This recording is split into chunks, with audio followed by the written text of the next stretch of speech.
Oi, quarto ano!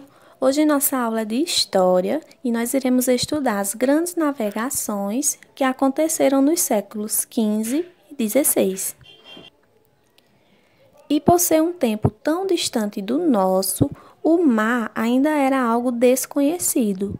Muitos achavam que a terra era plana e que se navegasse até a borda, cairia em um grande abismo. E outros achavam que o mar poderia ser habitado por monstros. Um dos países que se destacou nas navegações foi Portugal. Havia um homem chamado Bartolomeu Dias que fez expedições em nome de Portugal. Ele ficou conhecido porque foi o navegador que conseguiu atravessar o Cabo das Tormentas, localizado nessa região no sul da África. Mas o que era o Cabo das Tormentas? Era uma região em que o mar era muito agitado com ventos e tormentas. Mas, professora, o que foi que ele foi buscar ali? O que era que ele estava fazendo? Eles estavam tentando chegar às Índias, lembra? A cidade de Constantinopla foi bloqueada pelos turcos e italianos e eles estavam tentando achar uma nova rota.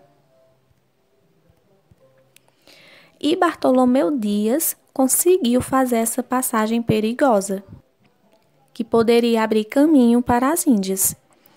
Então, o Cabo das Tormentas recebeu o nome de Cabo da Boa Esperança, porque com essa conquista surgiu a esperança de chegar às Índias e melhorar a economia de Portugal. Só que não foi só Bartolomeu Dias que ficou conhecido nas expedições portuguesas, não.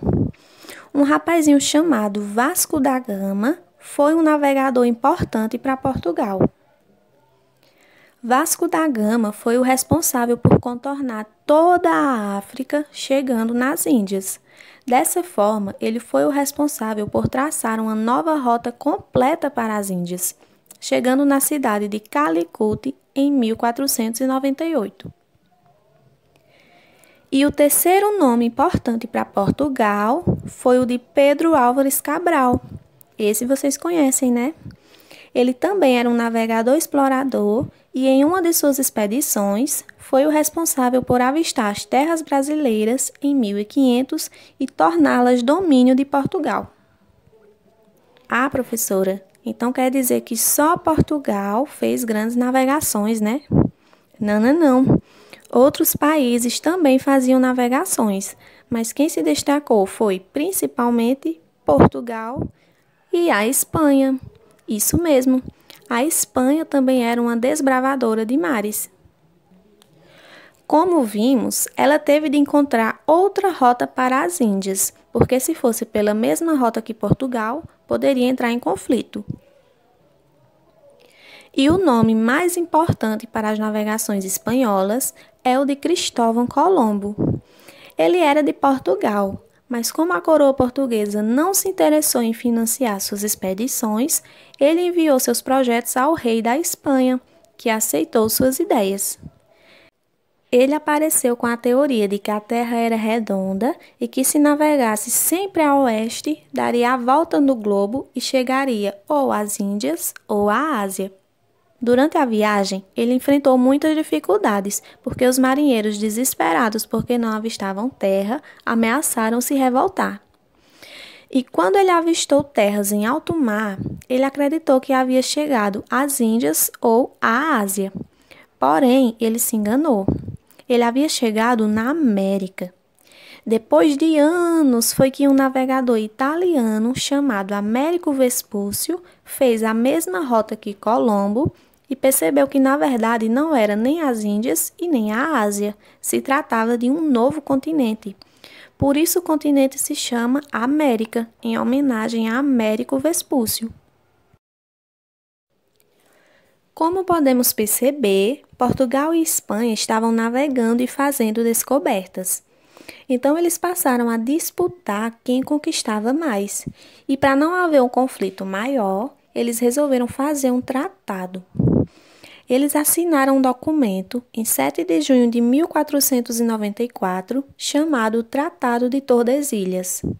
Nesse documento, eles traçaram uma linha imaginária.